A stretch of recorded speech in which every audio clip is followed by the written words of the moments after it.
ముఖ్యమంత్రి రేవంత్ రెడ్డి గారు పెట్టుబడుల కోసం ఏం చేశాడయ్యా అంటే హెచ్సి భూమి 400 ఎకరాల భూమిని కబ్జాలు చేసి దాన్ని అమ్ముకొని వచ్చిన పైసలు తన జేబుల్లో పెట్టుకోవడం లేకుంటే స్విస్ బ్యాంకుల్లో దాచుకోవడానికో రేవంత్ రెడ్డి ప్రయత్నించండి. అబ్బా, సుప్రీంకోర్టు తన్నుతే యాన్నో పడ్డది కాంగ్రెస్ పార్టీ యొక్క ఆలోచన.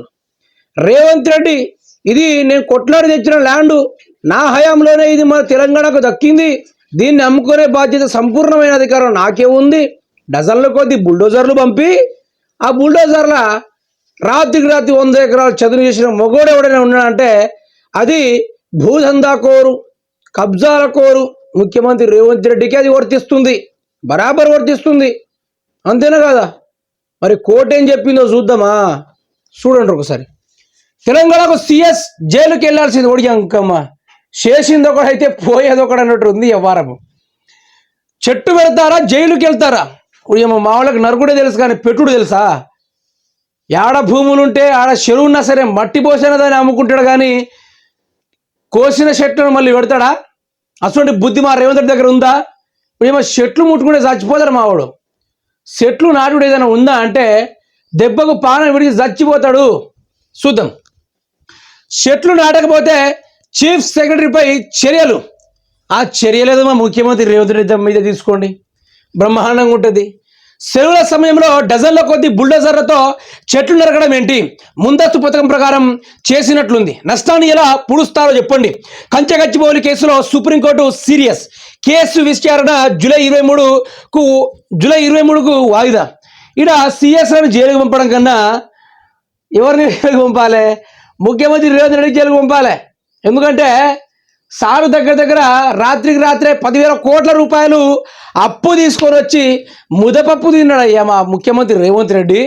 మళ్ళీ సోకుముచ్చట్లా ఎందుకని బీఆర్ఎస్ పార్టీ వాళ్ళు అడ్డుపడతా ఉన్నారు? ఈ భూములను అమ్ముకుంటే తెలంగాణ రాష్ట్రానికే పెట్టుబడులు కదా. తెలంగాణ రాష్ట్రానికే నేను ఆస్తిని, తెలంగాణ రాష్ట్రానికి నేను ఆర్థికాన్ని పెంపొందిస్తున్నాను కదా, రాష్ట్రానికి డబ్బుని పెంపొందిస్తున్నాను కదా అని కూడా చెప్పిన ముఖ్యమంత్రి మాటలు శ్రీరంగ నీతులు. ఇంకమన్నా నీతులు పాడగాను. ఏం నీతులు అంటే భూమి మనం అమ్ముకోవచ్చు, ఏమైనా చేసుకోవచ్చు. ఏదది ఐటీ పార్క్ అట. ఏం లాభం ఐటీ పార్క్ తోటి? ఒక్కటి చెప్పు ముఖ్యమంత్రి రేవంత్ రెడ్డి. నీ సొంత భూములు అమ్ముకొని డబ్బులు దొబ్బెద్దామని చూసిండు. ఇక ముఖ్యమంత్రి రేవంత్ రెడ్డి చివాట్లు పెట్టే రోజులు దగ్గరలో ఉన్నాయి. రేవంత్ వెళ్ళే అధికారులు జైలుకి వెళ్ళే పరిస్థితి. పర్యావరణ ధ్వంసానికి సీఎం బాధ్యుడు. ఇప్పటికైనా అతను తప్పు ఒప్పుకోవాలి కేటీఆర్. ఎందుకు ఒప్పుకుంటాడు? మళ్ళీ పెట్టుబడులు ఆదాయాన్ని జనరేట్ చేస్తూ ఉంటే బీఆర్ఎస్ పార్టీ వాళ్ళు అడ్డుపడుతున్నారని మళ్ళీ ఇంకొకసారి అంటాడు. అంతేగాని తప్పునే విధంగా ఒప్పుకుంటాడు? ఒప్పుకోడే. ఇక రేవంత్ రెడ్డిని ఎట్లా వేసుకుంటారో చూద్దాం ఒకసారి. రేవంత్ రెడ్డికి మతి భ్రమించింది. నిజానికి ఇన్ని తిట్లు తిన్న నాయకుడు ఉన్నాడా?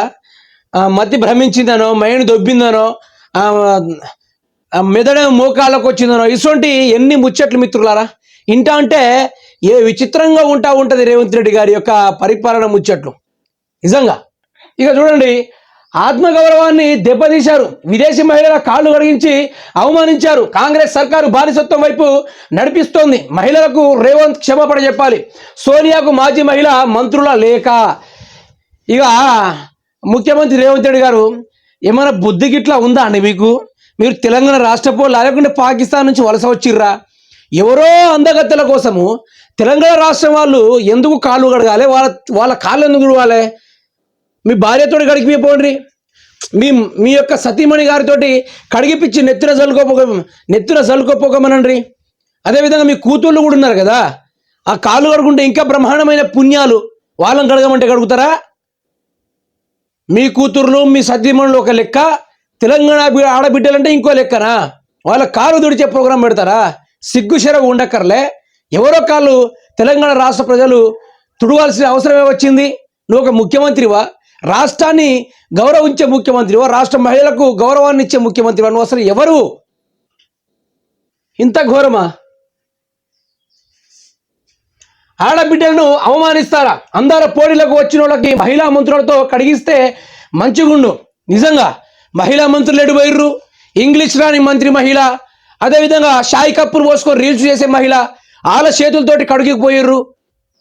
వీర నారులు కదా, తెలంగాణ చాకల ఐలమ్మలు కదా, తెలంగాణ రుద్రమ దేవులు కదా, మరి వాళ్ళని కడగమరగపోయారు. వాళ్ళ కాలు కడిగి నెత్తులు చల్లుకుంటే పుణ్యాలు కదా. మంత్రి పదవి ఏంది, సీఎం పదవులే అయిపోవచ్చు. మీ మీ మంత్రుల కుటుంబాల సతీమణులతో కడిగిపిస్తే ఏమైంది, మీ యొక్క కూతుళ్ళతోటి మీ కొడుకులతోటి కడిగిస్తే ఏమైంది? తెలంగాణ మహిళా బిడ్డలంటే అంత చిన్న చూపా? మళ్ళీ మంత్రి సీతగా దీనిపై రివ్యూ మీటింగు ఏ పెద్ద పొడిచినట్టుగా.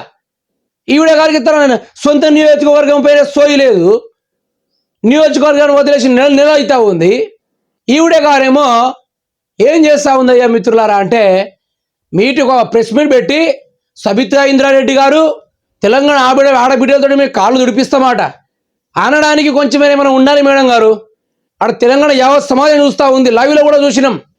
ఎట్లా కాళ్ళు వాళ్ళు గడుక్కున్నారు, కానీ తెలంగాణ ఆడబిడ్డలు గుడ్డలు పట్టి దుడిచిర్రు కదా వాళ్ళ కాళ్ళని. ఈ కాంగ్రెస్ వాళ్ళు దగాకోరు పాలన వాళ్ళు. వీళ్ళు ఏడుండాలంటే ఆడ ఉండేటట్టు చేద్దాం, ప్రభుత్వానికి మంచి పేరు వచ్చేది. చెప్పులు వేసుకొని బతుకమ్మ ఆడారు, సిగ్గుశరము. బతుకమ్మ అంటే తెలంగాణ ఆడబిడ్డలకు దేవత. తెలంగాణ రేవంత్ రెడ్డి ఆడబిడ్డలను అవమానిస్తున్నారు. ₹200 కోట్లతో అందాల పోటీలు పెడితే ఏమొస్తుంది? తెలంగాణ భవన్లో బీఆర్ఎస్ నేతలు ఏమొస్తుందా? మా వాళ్ళైతే కొందరు సొల్లు కాల్చుకుంటారు. మరి అందాల పోటీలు అంటే సొల్లు కాల్చుకుంటారు, మామూలుగా కాదు, జోర్దార్గా సొల్లు కాల్చుకుంటారు. ఇక చూడండి, కాళేశ్వరం అభివృద్ధికి కృషి, తొలిసారిగా టెంట్ సిటీ ఏర్పాటు, త్వరలోనే గోదావరి కృష్ణ పుష్కరాలు, సరస్వతి పుష్కరాల్లో సీఎం రేవంత్ రెడ్డి పుష్కర స్నానమాచరించిన ముఖ్యమంత్రి. మే 26 వరకు జరగనున్న ఈ మహాకృతువు ధూమ్ధామ్ ముచ్చట, జై తెలంగాణ ముచ్చట అన్నట్టు ఉంది వారం వీళ్ళది. చూద్దాం.